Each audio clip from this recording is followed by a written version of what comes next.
La CIA a toujours pensé qu'elle était meilleure que n'importe quelle autre agence gouvernementale. Vous savez quoi? C'est la pire. J'étais leur meilleur élément, enfin disons un de leurs meilleurs éléments, alors vous imaginez à quoi ressemblaient les autres. On les appelait les meilleurs et les plus brillants de la CIA. C'est une légende bâtie sur du vent. Fin 76, la CIA tente désespérément de restaurer son image. Les auditions de ses directeurs devant le Congrès et les révélations sur le Watergate ou le coup d'État au Chili ont tourné en ridicule son obsession du secret. La CIA recrute désormais à l'aide de spots publicitaires diffusés sur les radios. We're the Central Intelligence Agency, looking for very special people to train for a career with us. You may be one of them. If you are certain you qualify, call for a confidential interview. Secret agent man, hadn't taken away your name. Jimmy Carter accède au pouvoir avec la ferme intention d'effacer les années noires de la CIA, en finir avec les opérations clandestines et les coups bas. You have to be even more pure and more clean and more decent and more honest than almost any person to serve in government. Carter nomme à la tête de l'agence l'amiral Stansfield Turner. Ils ont fait leurs études ensemble à l'Académie militaire de la Marine. Turner est détesté à l'intérieur de la CIA. Il a 1 an plus tôt témoigné au Congrès contre les abus de l'agence dans les années 60. And again, I want to express my complete appreciation and confidence in Admiral Stan Turner, whose responsibilities under this executive order will be greatly magnified. Ils étaient tous sceptiques, voir arriver un inconnu plutôt qu'un professionnel venant de l'intérieur même de la CIA. Quand Turner est arrivé, la CIA était pressée de toutes parts pour qu'elle révèle quelques-uns de ses secrets sur son rôle au Congo, par exemple. Et c'est lui qui a dû aller répondre devant les commissions parlementaires. La plupart des gens de la CIA lui avaient conseillé de ne jamais parler de ces choses-là. Mentez, n'avouez jamais. Mais Turner y est allé et il a tout reconnu.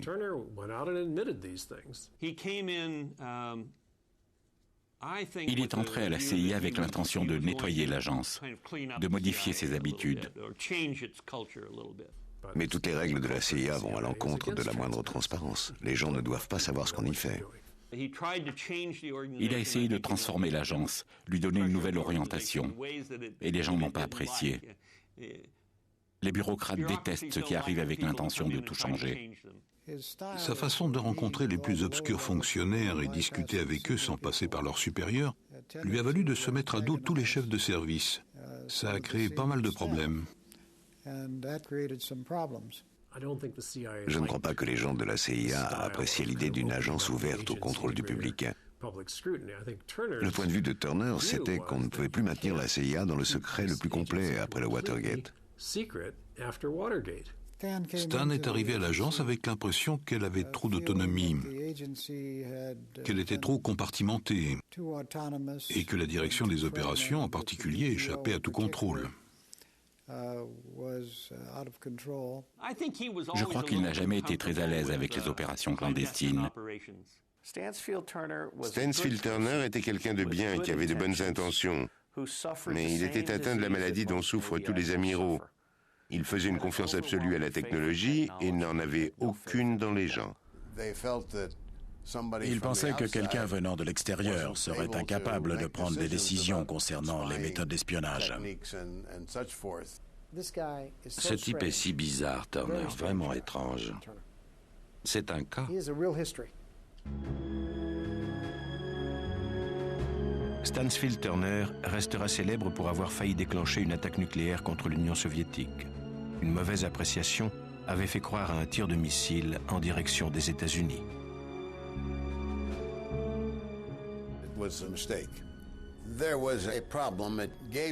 C'était une erreur, il y a eu un problème. Nos appareils ont indiqué qu'il y allait bientôt avoir une attaque.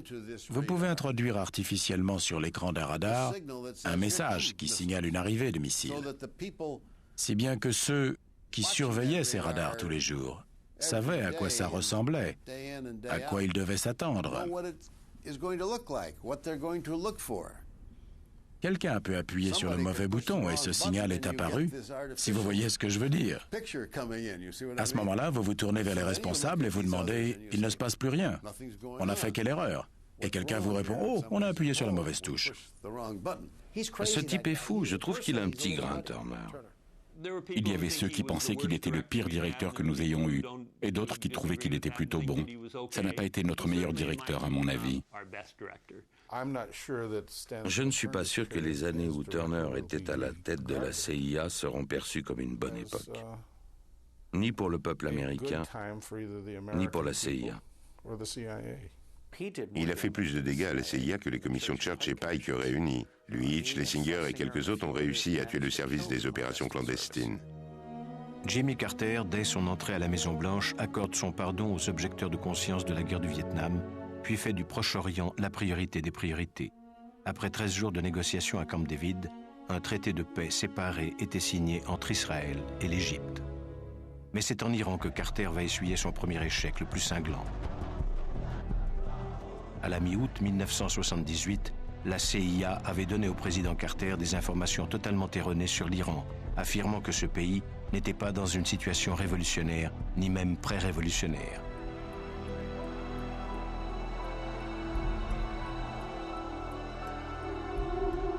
William Quandt était chargé du Proche et Moyen-Orient au Conseil de sécurité nationale. La révolution iranienne représente vraiment le tournant majeur. Il est plus que probable qu'avant 1979, les États-Unis et la plupart des autres pays n'avaient pas encore pris très au sérieux les militants islamistes. Nous avons été pris par surprise en Iran. Ni le département d'État ni la CIA n'avaient compris qu'une révolution était en train de se produire. Quand les troubles religieux ont commencé en Iran, le conseiller de Carter pour la sécurité nationale, avec lequel je travaillais, a demandé à la CIA de lui transmettre tout ce qu'ils avaient comme information sur les fondamentalistes islamistes. Et ils lui ont répondu qu'ils n'en avaient jamais entendu parler.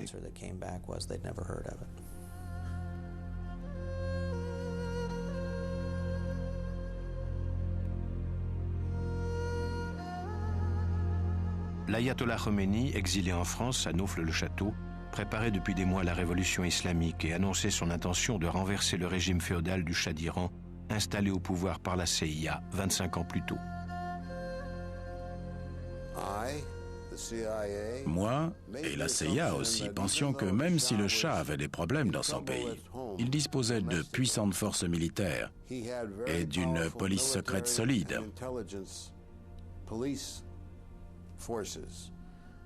Et que si des émeutes éclataient dans la rue, il enverrait sa police tirer sur la foule s'il le fallait, mais il conserverait le pouvoir. J'ai entendu l'amiral Turner déclarer publiquement à plusieurs reprises que rien n'indiquait que les religieux vivant en France avaient la capacité d'organiser une opération révolutionnaire d'une telle envergure. On s'est complètement trompé. La CIA et tous les services de renseignement américains n'ont pas compris que Khomeini était en mesure de faire ce qu'il a fait, au moment choisi et de cette façon. Pendant toutes les années qu'il avait passées en exil, personne ici ne lui a prêté la moindre attention. Et les mollahs sont devenus la source d'inspiration du fondamentalisme, avec Khomeini qui donnait des ordres depuis votre capitale, Paris, en France. Nous ne nous sommes pas montrés très fermes face au poison qu'il disséminait dans tout le monde arabe. Nous pensions que ce n'était qu'une sorte de secte religieuse de plus parmi d'autres. Je me souviens en avoir parlé avec l'homme qui était censé être le meilleur spécialiste du Moyen-Orient et de l'Iran, de tous les services de renseignement américains. Et il me disait, Khomeini veut seulement être pape, il ne veut pas être roi. On n'a aucun souci à se faire à propos de la révolution islamiste en Iran. Le Shah d'Iran lui-même partageait ce point de vue. Il pensait que les religieux étaient réactionnaires, arriérés, faciles à manipuler ou à acheter, et qu'il n'avait pas à s'en inquiéter. Ce sont seulement Les communistes qu'on met hors d'état de nuire. Les autres, c'est pas tellement important. Il disait, ne vous en faites pas pour les turbans, je vais m'occuper d'eux. Je sais comment m'y prendre, c'est facile. Il avait tort. Et c'est une erreur que le gouvernement américain a lui aussi commise, de plusieurs façons. Iran, because of the great leadership of the Shah, is an island of stability in one of the more troubled areas of the world. Nous avons passé trop de temps à écouter le Shah et son entourage, et pas assez à écouter les opposants à l'intérieur et à l'extérieur du pays. Il n'y avait pas une seule personne à l'ambassade, y compris parmi les espions, qui parlait farsi. Nous étions trop occupés par nos voyages en première classe, nos dîners somptueux à l'ambassade avec les élites locales, qui nous racontaient exactement ce que nous voulions entendre. La CIA avait très peu de contact avec le mouvement islamiste en Iran. Je crois que l'ambassadeur de l'époque avait interdit à la CIA d'avoir le moindre contact avec des éléments de l'opposition. C'est toujours désolant que l'ambassadeur agisse ainsi, car cela nous prive d'une précieuse source d'informations. Et en plus, si ces gens arrivent au pouvoir, personne n'a de relation avec eux. Ça arrive, on fait ce genre d'erreur. Quand le gouvernement américain non seulement soutient une dictature qui écrase son peuple, mais interdit en plus à la CIA de parler avec les opposants, j'ai le droit de me demander pourquoi avoir des espions s'ils ne peuvent pas avoir des contacts secrets avec l'opposition sans que le gouvernement le sache. C'est Richard Helms, l'ancien directeur de la CIA, limogé par Nixon pour avoir refusé de mentir sur le Watergate, qui est ambassadeur des États-Unis à Téhéran. Depuis sa participation en 1953 au coup d'État qui avait renversé Mossadegh, il était devenu un intime du Shah, dont il avait formé et encadré la police secrète. Il avait été envoyé comme ambassadeur en Iran juste après le Watergate. Il a été ambassadeur pendant les derniers jours du Shah. Richard Helms a dit au Shah que les États-Unis le soutiendraient et lui donneraient tout l'armement qu'il souhaitait. Il y avait une coopération très étroite. Stansfield Turner et la femme de Carter n'arrêtaient pas d'envoyer des messages au palais, leur conseillant de résister, des choses de ce genre. Il aurait mieux valu décider dans un sens ou dans l'autre, et nous ne l'avons pas fait. Jimmy Carter suivait les conseils de quelqu'un, puis de quelqu'un d'autre le jour suivant, si bien que notre politique n'avait plus aucun sens. Jimmy Carter a réfléchi puis a dit « Je n'ai plus besoin du Shah. Et si j'essayais de me rapprocher des islamistes ?» Il ne savait pas que le Shah était gravement malade. Et surtout, il ne savait plus quoi faire. La CIA a appris trop tard que le Shah était condamné par la maladie. Les Français le savaient, mais la CIA n'était pas au courant. Les Français sont à l'origine de notre erreur. Ils ont refusé de nous transmettre l'information qui disait que le Shah était condamné. Nous savions qu'il y avait un problème, mais comme nous l'avons sous-estimé, nous n'avons pas vu venir sa chute. Nous n'avons pas prévu le retour de Khomeini et encore moins l'accueil qui lui a été réservé. L'ayatollah Khomeini est de retour en Iran. Le Shah, lâché par les États-Unis, exilé, est en train de mourir d'un cancer dans un hôpital new-yorkais. Richard Helms lui rend visite quelques jours avant sa mort. Je suis allé le voir à l'hôpital à New York, où il suivait un traitement contre son cancer. Et la première question qu'il m'a posée, c'était « Pourquoi m'avez-vous fait ça ?»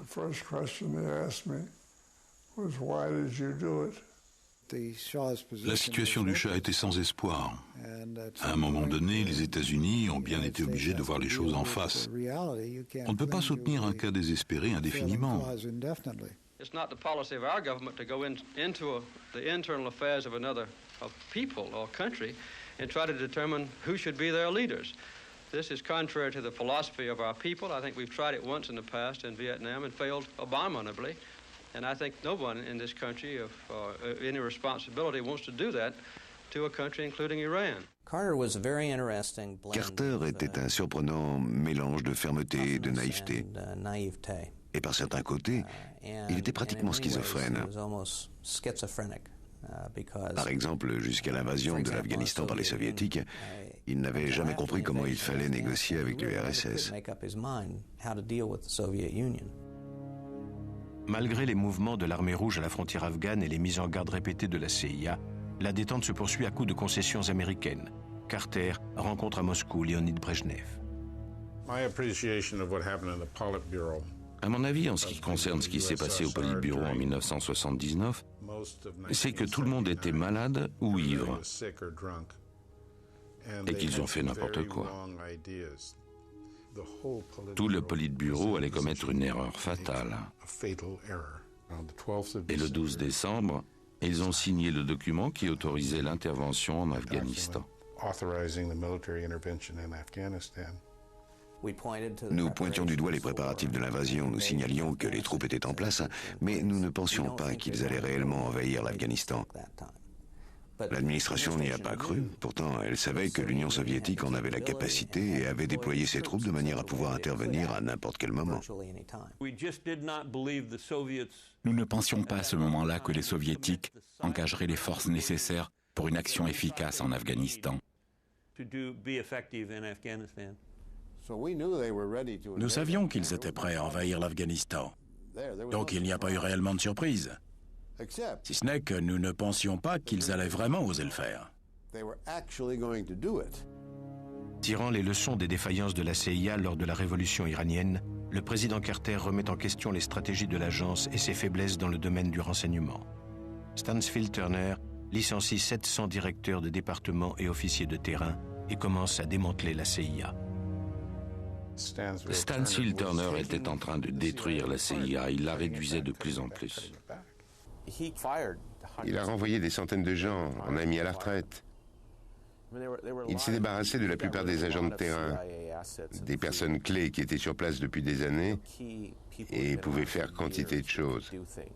Particulièrement des directeurs d'opération, beaucoup de gens ont été licenciés. Il a supprimé plus de 600 postes. C'était sans doute un peu trop. Si bien que toute l'infrastructure qu'ils avaient mis des années à construire depuis les années 50 a été démantelée. Ça n'a pas vraiment rendu service à la CIA et je ne pense pas que Stansfield Turner avait raison. En fait, son appréciation de l'état du monde était probablement erronée. Je n'ai peut-être pas pris les bonnes décisions, je me suis peut-être trompé. C'est ça le problème. Des hommes comme Stansfield Turner ou Richard Helms ou d'autres qui ont dirigé la CIA ne regardent jamais plus loin que le bout de leur nez. Écoutez, il ne faisait que ce qu'on lui disait de faire. C'est-à-dire remplacer les hommes de terrain par de la technologie.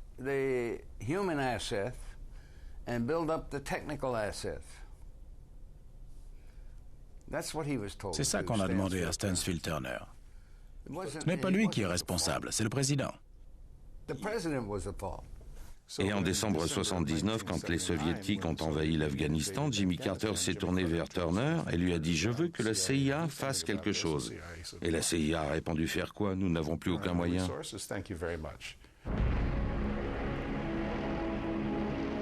Jimmy Carter perd toutes ses illusions sur Brejnev lorsque l'armée soviétique envahit l'Afghanistan en 1979. Carter, qui a sous-estimé les ambitions soviétiques, voit son château de cartes s'écrouler et découvre le monde tel qu'il est, ni harmonieux, ni juste.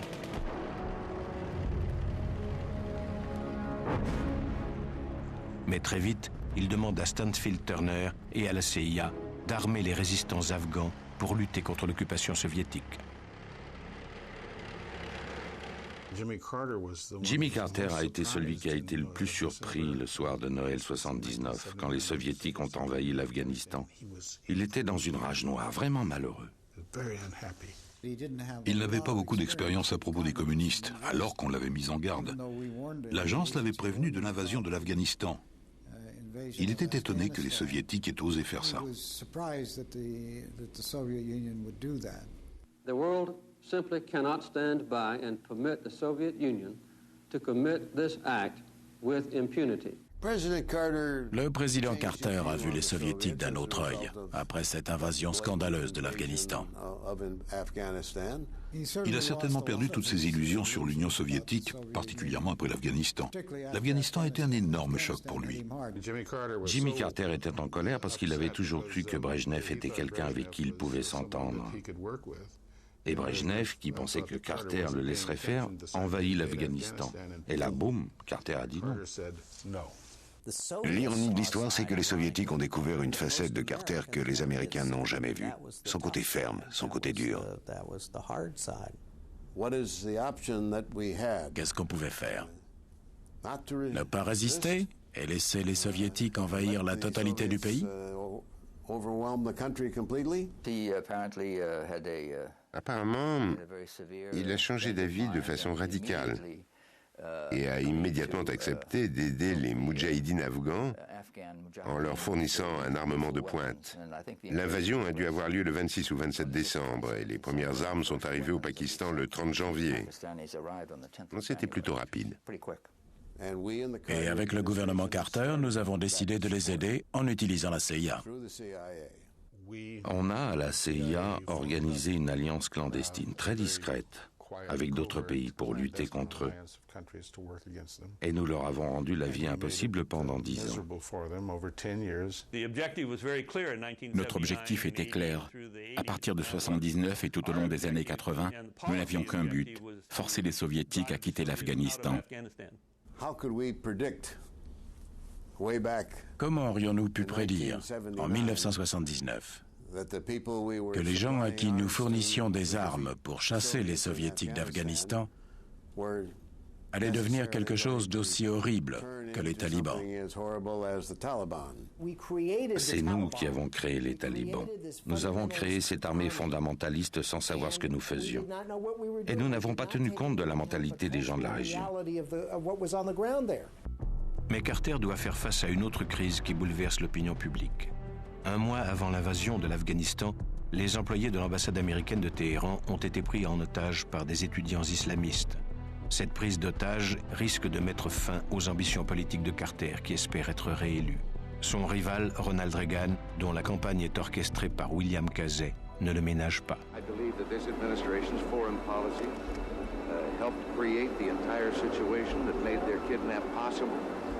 And I think the fact that they've been there that long is a humiliation and a disgrace to this country. Carter était complètement dévoré par les événements de Téhéran.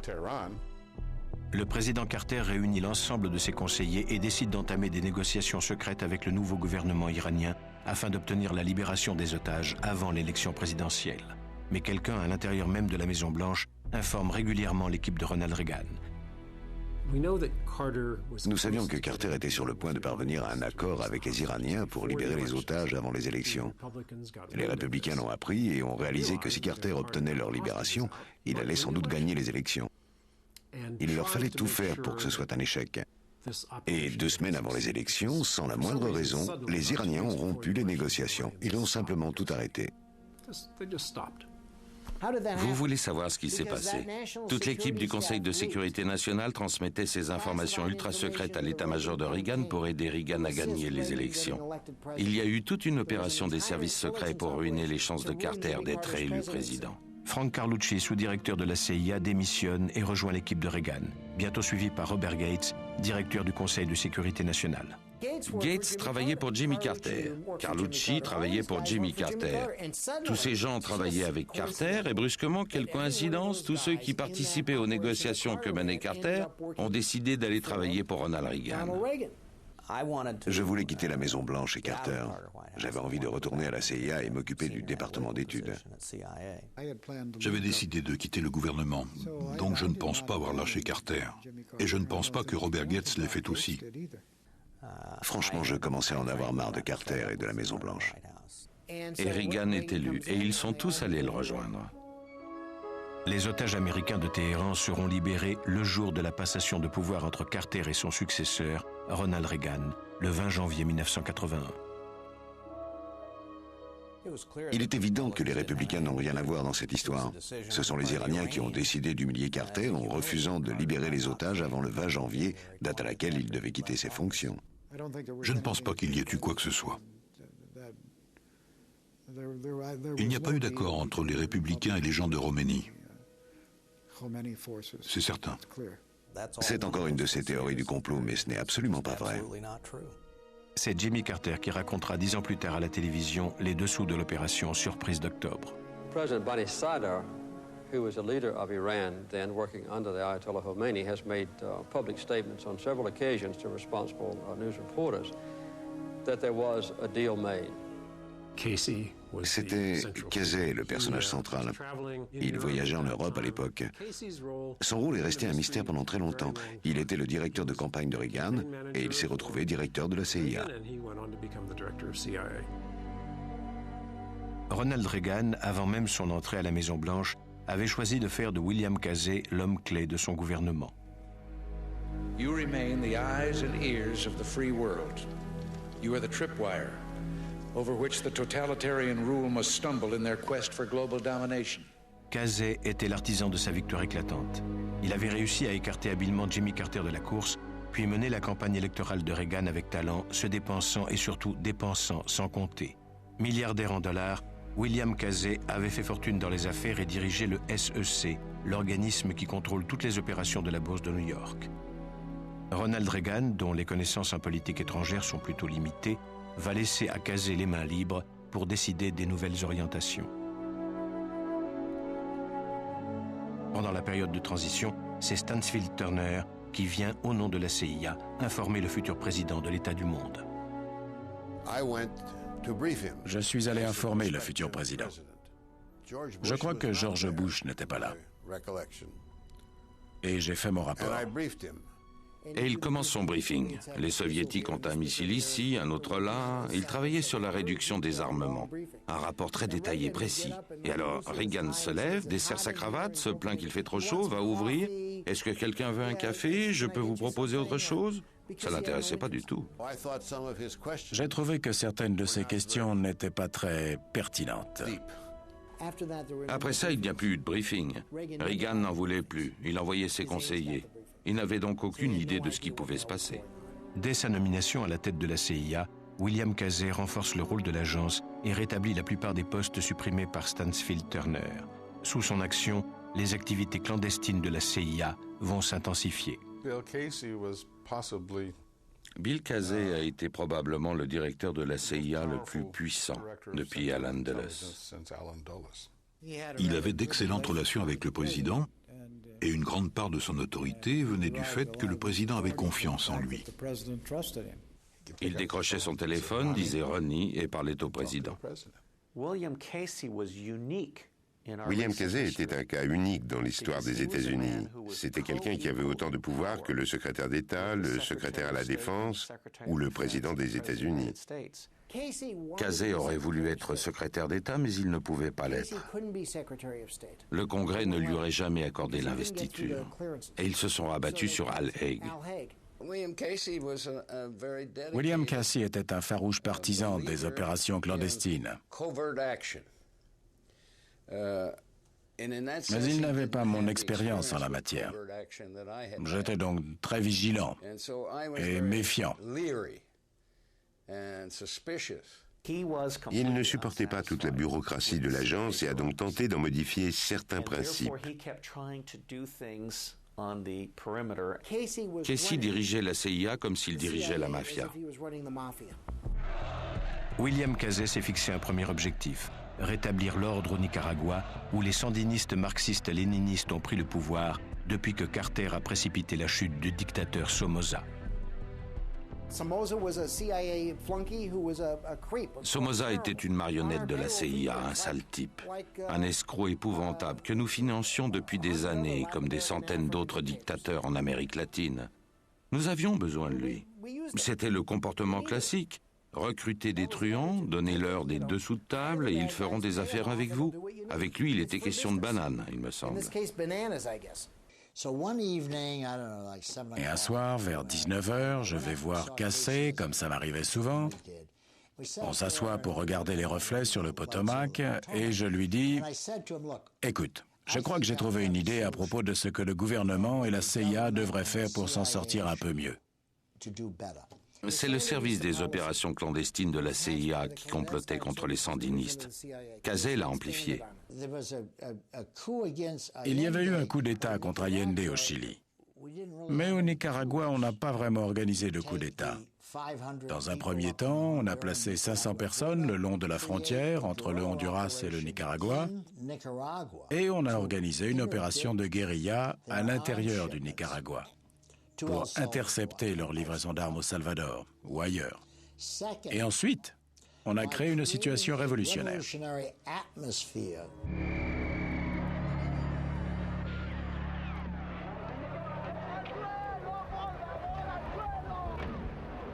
Les relations de l'Amérique latine avec la CIA avaient toujours été tumultueuses, mais sous l'administration de Ronald Reagan et dirigée par William Casey, la CIA revient sur le premier plan de la scène en menant une politique résolument belliciste en Amérique centrale. Par l'intermédiaire des contrats, elle dirige la guerre faite aux sandinistes au Nicaragua, multiplie les opérations clandestines au Salvador et au Honduras. Je pense que les opérations clandestines sont simplement un prolongement de la politique étrangère. Une autre façon de faire la guerre. Ce genre d'opération est utilisé depuis la nuit des temps.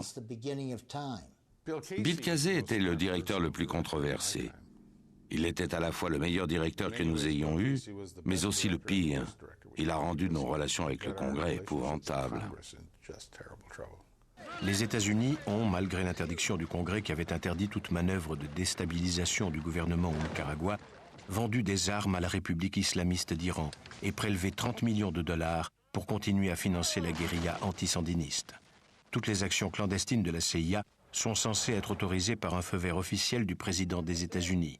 Or, le président Reagan affirme ne pas être au courant. Est-ce que le président était au courant de tout ça? Évidemment qu'il le savait. Il n'y avait pas une seule personne à Washington qui n'était pas au courant. On en parlait dans tous les cocktails. Tout le monde savait qu'il faisait ça. Et nous avons plongé dans l'Iran Gate et la CIA a été assassinée. William French Smith determined that under an appropriate finding you could authorize the CIA to sell arms to countries outside of the provisions of the law. If the CIA, using an authorized agent as necessary, purchased arms from the Department of Defense under the Economy Act and then transferred them to Iran directly after receiving appropriate payment from Iran. You recall that? I do.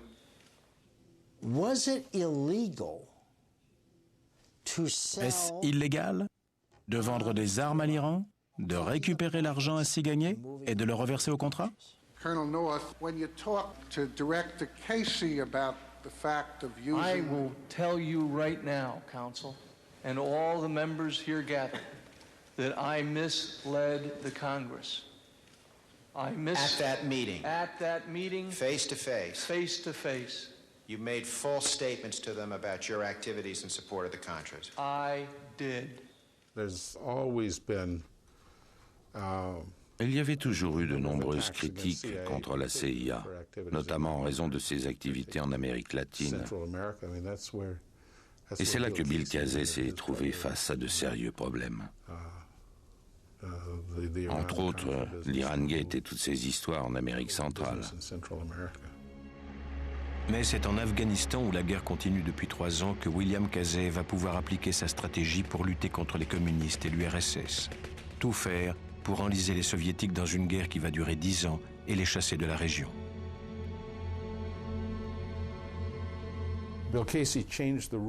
Bill Casey a changé la règle du jeu en Afghanistan. Carter avait décidé de harceler les soviétiques, de les épuiser, de leur mener la vie dure. En 1985, Bill Casey a fait signer à Reagan une directive qui disait « Vous devez y aller pour gagner, pour les faire déguerpir ». Bill Casey est venu me voir, on s'était connus en Afrique, et il m'a dit « Je veux que tu partes en Afghanistan, et je veux que tu gagnes ». La résistance était capable d'écraser une armée de 120 000 hommes. Mais nous n'avions pas prévu ça. Comment ont-ils réussi à les battre? Ils leur ont fourni un soutien militaire considérable. Les lance-missiles, par exemple, ont rendu l'aviation soviétique complètement vulnérable. Nous avons perdu tellement d'hélicoptères que nous avions peur de faire voler nos avions à basse altitude. C'étaient des armes données par la CIA. Sans les lance-missiles utilisés contre les hélicoptères, les Soviétiques auraient gagné. Sous Carter, la CIA fournissait déjà des armes et de l'argent aux moudjahidines afghans. Mais sous la direction de William Casey, l'agence surarme des dizaines de groupes de guérilla, sans aucun contrôle, pour attaquer les soviétiques, allant jusqu'à leur fournir des armes de pointe. En échange de la vague promesse que l'armement ne servirait que contre les Russes, des missiles anti-aériens sont donnés à des islamistes fanatiques. 10 ans après le départ des soviétiques, ces armes circulaient encore. 1 milliard par an. Et en tout 3 milliards de dollars pour en finir avec l'Afghanistan. Vous savez combien la guerre froide a coûté aux contribuables américains? 13 000 milliards de dollars. Je ne sais même pas combien ça fait de zéro. Alors 3 milliards pour terminer la guerre froide, c'était une bonne affaire, une aubaine.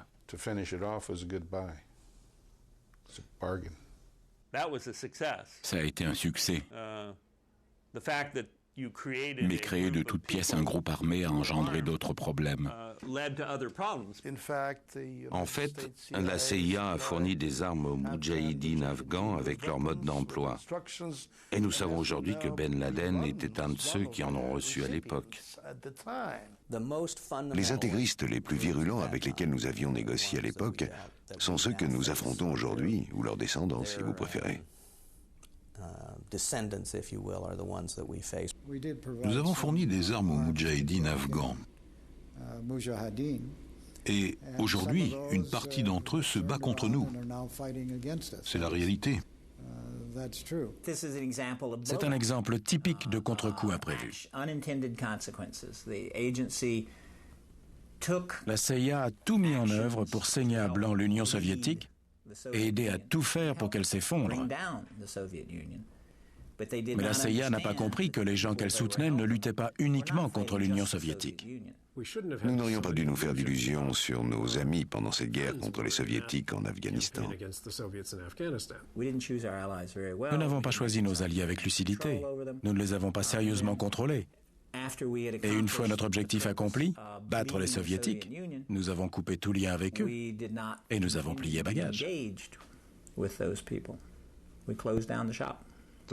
Après 1989, le monde entier s'est désintéressé de l'Afghanistan.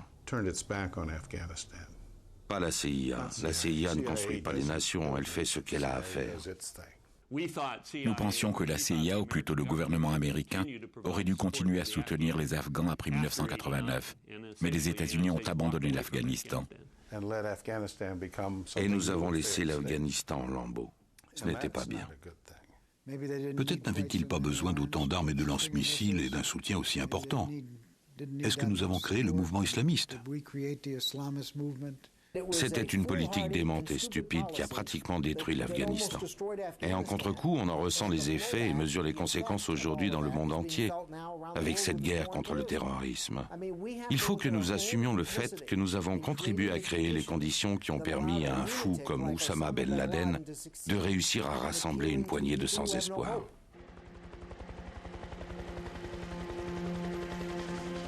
Les soviétiques vont se laisser entraîner dans cette course folle au surarmement. 10 années de guerre en Afghanistan vont les laisser exsangues. C'est Robert Gates qui, à la CIA, a fourni tout au long de la présidence Reagan des informations extrêmement exagérées sur la puissance soviétique, poussant la Maison-Blanche dans son incapacité à anticiper l'effondrement de l'Union soviétique.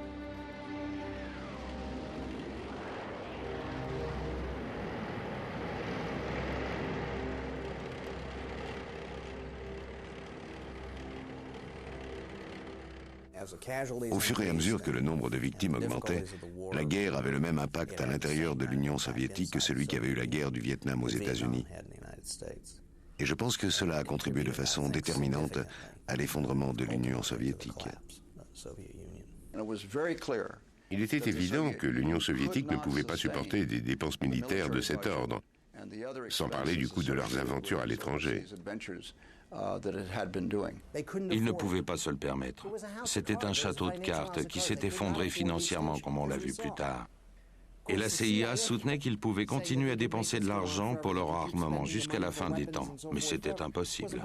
Nous avions essayé de découvrir quel pourcentage du budget soviétique était consacré à la défense. Mais je sais que nos chiffres n'ont pas toujours été justes. Je me souviens avoir dit aux Soviétiques qu'on avait estimé leur budget militaire à 20% de leur produit national brut. Et on s'est rendu compte qu'il était beaucoup plus élevé, quelque chose comme 40%. Je crois qu'il y a eu une surévaluation des capacités économiques soviétiques, et la CIA en porte la responsabilité. La CIA n'a pas dressé un tableau exact de l'Union soviétique, alors qu'elle était vraiment dans une situation désespérée. On se disait qu'il ne serait pas capable de soutenir aussi longtemps un tel effort. Nous l'avions prévu, mais pas aussi clairement que nous aurions pu et que nous aurions dû le voir. Nous avons surestimé le nombre de missiles qu'il fabriquait. Mais vous ne pouvez pas vous contenter de regarder leurs 30 000 missiles nucléaires et vous dire pourquoi s'inquiéter, leur économie est en train de s'effondrer. Je me demandais souvent, puisque j'en avais parlé avec des soviétiques à cette époque, pourquoi nous pensions qu'ils étaient si puissants, alors qu'en fait ils ne l'étaient pas. Je crois que c'est là qu'entre en jeu la politique, le Pentagone. Il fallait plus d'armement.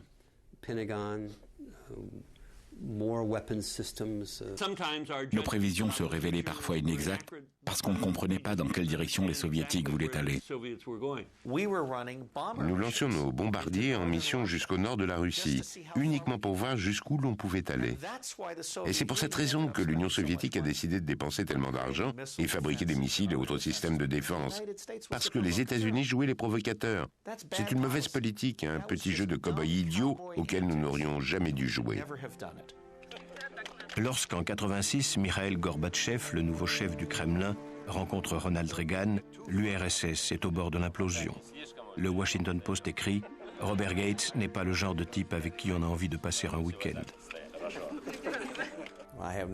Je ne sais pas pourquoi le Washington Post a écrit ça. Un de leurs journalistes disait qu'en ce qui concernait l'Union soviétique, j'étais l'équivalent de Bourriquet dans Winnie l'ourson. Que je ne voyais que le mauvais côté des choses et jamais le bon, que j'étais trop pessimiste sur l'Union soviétique. J'étais sceptique à propos de Gorbatchev.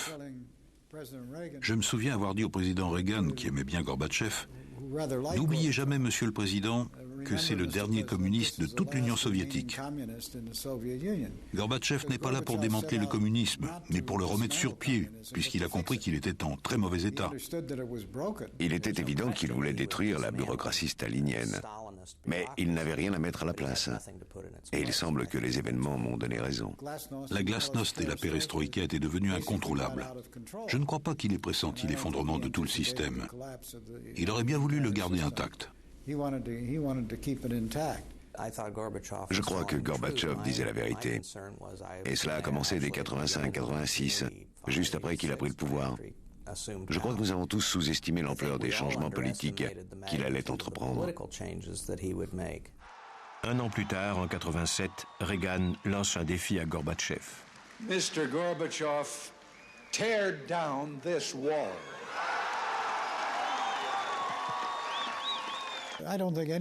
Je crois que personne ne l'avait prévu. J'étais à côté de Ronald Reagan quand il a dit « Monsieur Gorbatchev, démolissez ce mur ». Et je me souviens avoir pensé « C'est une jolie formule, mais ça n'arrivera jamais ». Ils étaient donc réticents à affirmer leur point de vue. C'était un échec des services de renseignement.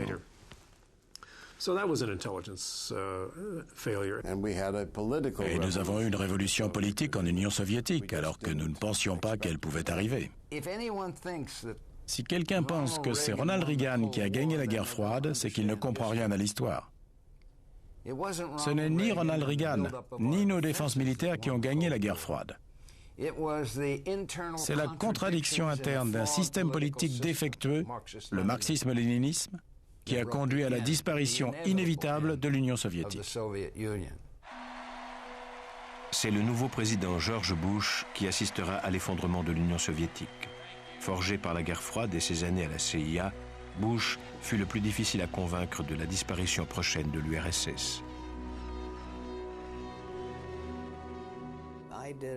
En juin 1989, alors que j'étais conseiller adjoint à la sécurité nationale, j'ai rédigé un mémorandum à partir d'informations rassemblées par la CIA, dans lequel je disais au président qu'il y avait une réelle possibilité pour que Gorbatchev ne soit plus là d'ici 1 an ou 2, et que nous devrions commencer à envisager un plan d'urgence, non seulement pour faire face à sa destitution, mais aussi en envisageant l'effondrement de l'Union soviétique. C'est vrai qu'on n'a pas prévu le jour. Les services secrets ne sont pas payés pour être des diseurs de bonne aventure. Nous savions qu'il y avait de gros problèmes en Union soviétique, essentiellement des problèmes économiques, mais aussi des problèmes politiques. Mais de là à penser que cela conduirait à l'effondrement du système soviétique, non. C'était au-delà de tout ce que nous pouvions imaginer. Personne ne l'a vu venir, ça n'était pas possible. Quiconque prétend qu'on pouvait dire que le mur de Berlin tomberait le 9 novembre est un menteur. Est-ce que les analyses de la CIA avaient prévu que l'Union soviétique allait s'effondrer et imploser de cette manière? Je ne le crois pas. Ils ne s'attendaient pas à ça. Malgré tout ce qu'ils peuvent dire aujourd'hui, ça a été une énorme surprise. Personne ne peut prévoir une chose pareille. Parce que le plus surpris dans l'histoire, ce n'était pas moi, et j'étais pourtant en mission pour la CIA en Allemagne de l'Est. Non. Ça a été Erich Honecker, qui a simplement dit « Mais qu'est-ce qui se passe ?» Et il dirigeait l'Allemagne de l'Est. Leur service de renseignement, qui était au cœur de ce qui se passait en Union soviétique, c'est-à-dire le KGB, n'ont pas réussi non plus à prévoir l'effondrement de l'URSS, alors que leur existence même en dépendait. La CIA n'a pas pu prévoir l'effondrement, mais laissez-moi vous dire une chose. J'étais officier du KGB, chargé de la sécurité intérieure, et je n'ai rien vu venir. Personne en URSS ne pouvait croire que le système touchait à sa fin. C'était vraiment surréaliste pour quelqu'un qui, comme moi, avait vécu toute sa vie d'adulte pendant la guerre froide. Pour moi et beaucoup de mes collègues, c'était un monde, et il était difficile d'imaginer qu'il puisse changer. Je pensais que la guerre froide continuerait aussi longtemps que je vivrais. Alors, être assis dans mon bureau à l'anglais et regarder la chute du mur de Berlin en novembre 1989, puis l'effondrement de l'Union soviétique en 1991, ça a été une expérience incroyable. C'était très difficile à admettre que cet empire puisse s'effondrer, s'éteindre comme on souffle une bougie.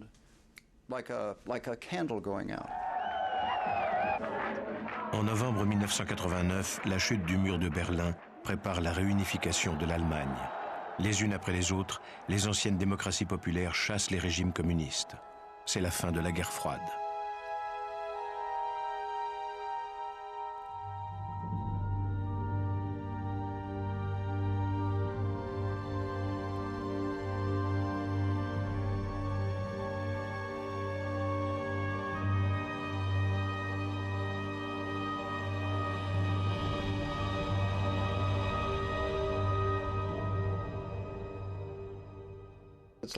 C'était comme à la fin de la Seconde Guerre mondiale. Tout le monde était épuisé. Plus personne ne voulait se battre. Il y a eu une sorte de... pas de démoralisation, le mot est un peu fort, mais un manque d'énergie parce que l'ennemi mortel n'était plus là. 75 ans de cette grande expérience soviétique venaient de disparaître. Tout était fini. Il n'y avait plus de problème dans le monde. Nous avons gagné la guerre froide. L'Occident dans son ensemble avait gagné la guerre froide. Et nous nous sommes dit, plus de problème, tout va bien se passer. Et nous avons procédé à des coupes drastiques dans nos budgets de défense. Nous avons démantelé nos services de renseignement. Les gens disaient qu'il y en a encore besoin. C'est fini, on n'a plus besoin de la CIA. Ils ont dû changer radicalement leurs priorités. Oui, l'Union soviétique était la cible principale, et plus ou moins la raison d'être de l'agence.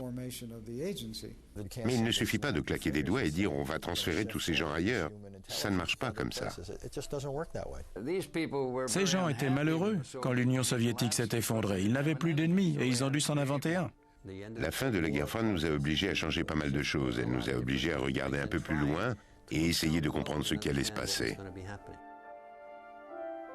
La CIA, devenue inutile, oisive, sans pouvoir, a perdu son unique ennemi, sa raison de vivre. Au siège de l'agence, à l'anglais, on fait venir d'anciens agents nostalgiques d'une époque où on les identifiait encore à James Bond, pour raconter aux enfants des écoles les heures de gloire de la CIA, ces 3 lettres devenues un mythe.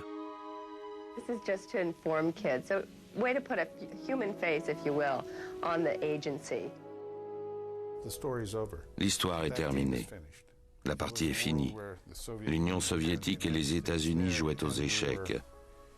C'était un jeu, il fallait prendre le plus grand nombre de pièces à l'adversaire un peu partout dans le monde.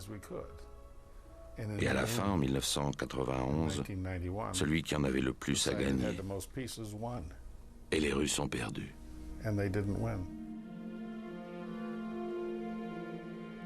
Quelques mois après l'effondrement de l'Union soviétique, William Colby, ancien directeur de la CIA, et Oleg Kalugin, chef du KGB, donnaient un cocktail à Washington pour lancer ensemble un jeu vidéo. La guerre froide était vraiment bien finie.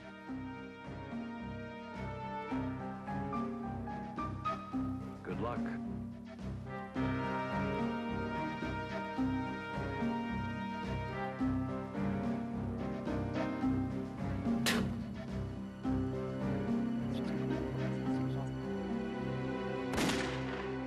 À chaque fois qu'on croit que les Américains ont franchi les limites de la bêtise, ils font quelque chose d'encore plus débile.